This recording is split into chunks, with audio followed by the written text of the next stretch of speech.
கர்த்தருடைய பரிசுத்த நாமத்துக்கு சோத்திரம். ஆண்டவராகிய இயேசு கிறிஸ்துவின் நாமத்தினாலே உங்களை வாழ்த்தி வரவேற்கின்றேன். இன்று ஓய்வு நாளாக இருப்பதனால் எல்லோரும் இந்த யூடியூப் சேனல் வழியாக இந்த ஓய்வு நாள் ஆராதனையை பார்த்து பயன்பெறுங்கள். மத்தேயு 6:14 சொல்லப்படுகிறது, மனுஷனுடைய தப்பிதங்களை நீங்கள் அவர்களுக்கு மன்னித்தால் உங்கள் பரமபிதா உங்களுக்கும் மன்னிப்பார். அதேபோல நீங்கள் எதிரியை நேசியுங்கள், மன்னிப்பு கொடுங்கள், அப்போது உங்களையும் கர்த்தர் ஆசீர்வதிப்பார். அதுவுமில்லாமல் இந்த ஆராதனையை பார்க்கிறவர்கள் மிகவும் துல்லியமாகவும் மிகவும் ஆர்வத்துடனே இந்த வார்த்தை பகுதியை பாருங்கள், கேளுங்கள். அந்த வார்த்தையின்படி நீங்கள் நடப்பீர்களானால் உங்களுக்கு கர்த்தருடைய ஆசீர்வாதம் கிடைக்கும். ஆமீன்.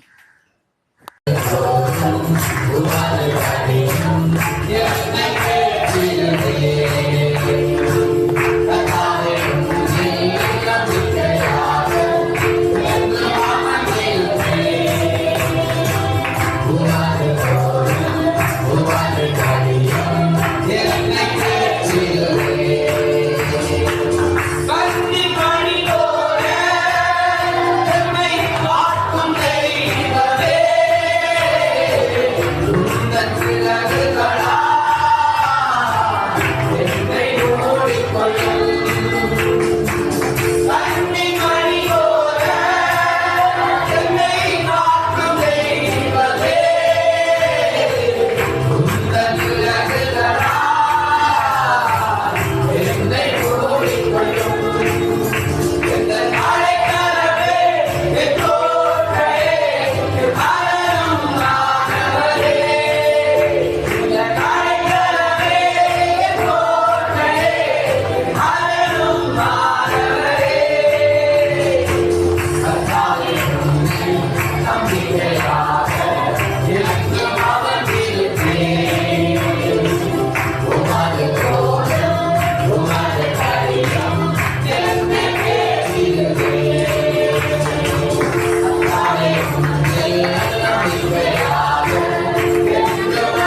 கிராமங்களில் இன்னைக்கு எத்தனையோ 4 சபைகளுக்கு மேற்பட்ட சபைகள் இருக்கிறது.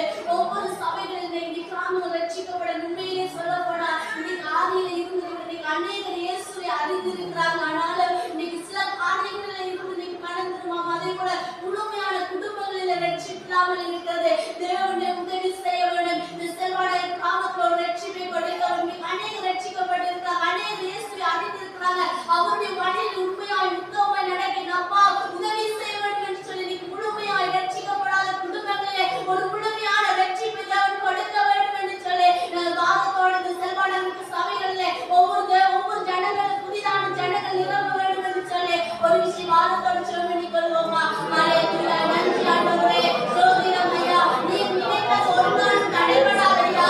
நீ கிராமத்தை குறித்தே அதுவே நீ என்ன ஆண்டவரே தரிசனத்தை குற்றத்தை வைத்து அவ்வாறு சபைகளை முயற்சியை உருவாக்கினீங்களோ அது திட்டமது தரிசனம் நிறைவேற வேண்டும் ஆண்டவரே. அப்பா இன்னைக்கு ஆண்டவரே எத்தனையோ பிள்ளைகள் அடிமைத்தன வாழ்க்கையில ஆண்டவரே மெய்யான தேவனை அறியாதபடிக்கு பாவ சிற்றின்பங்களில் அடிமையாக்கப்பட்டு குடும்பங்களிலே சமாதானத்தை இழந்து குடும்பங்களிலே பிரிவினைகளோடு பிள்ளை சுமைய கட்டுகளோடு விடுதலை இல்லாமல் அப்பா பிள்ளைகள் கைவிடப்பட்ட சூழ்நிலையில எத்தனையோ பிள்ளைகள் கண்ணீரோடு வேதனையோடு இருக்கிறதை நீங்கள் காண்கிறீர்களாக்கா. அப்பா ஒவ்வொரு குடும்பத்திலே சமாதானம் உண்டாகட்டும். இந்த இடத்திலே இருக்கிற சபைகளிலே அப்பா உன்னுடைய பிரசன்னம் உன்னுடைய மகிமையான பிள்ளைகள் இடத்திலே போய் அதை பெற்றுக்கொண்டு விடுதலை அடையாடுவதே நீ உதவி செய்யுங்களாக்கா. நன்றி சொல்லுகிறோம் ஆண்டவரே.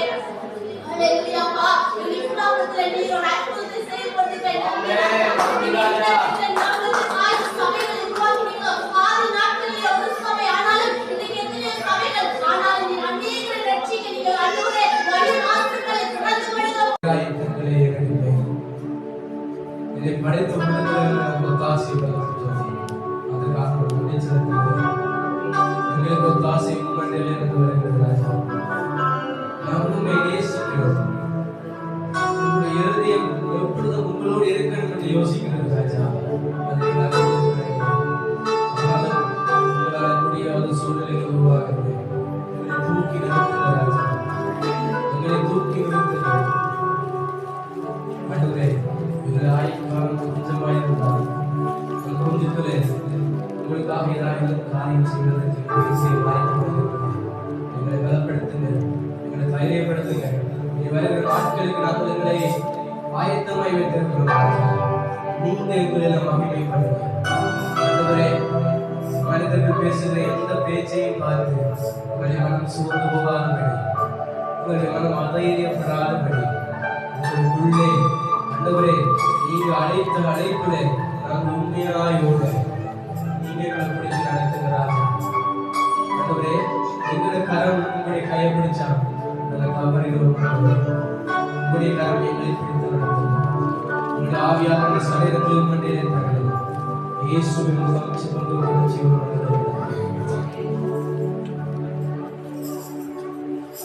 அப்படியே கண்களை கூடி நாம் யாவரும் சமத்திலே நாளும் ஆண்டவர் பேசிய விதமாக நம்முடைய வாழ்க்கையை நிச்சயமாக ஆண்டவர் பார்த்துக் கொண்டிருக்கிறார்.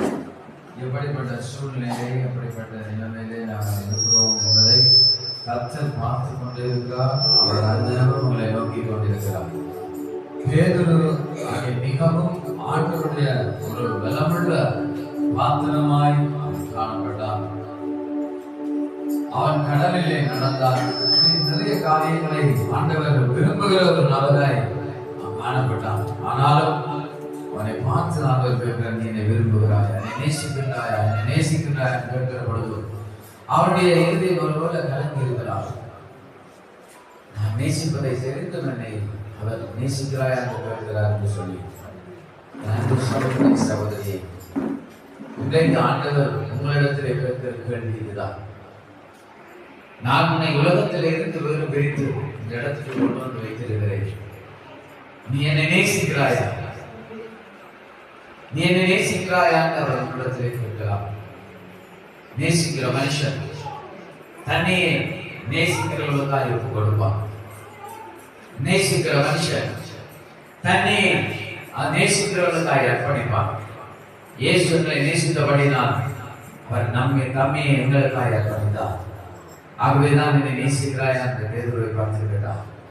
நம்முடைய இருதயத்திலே ஏராளமான அன்பு ஆண்டவரிடத்திலே உள்ளது. இருந்தாலும் அவருடைய வாயினாலே கேட்கும்படியாக கர்த்தருடைய இருதயத்தை அங்கே புலம்பிட்டார்.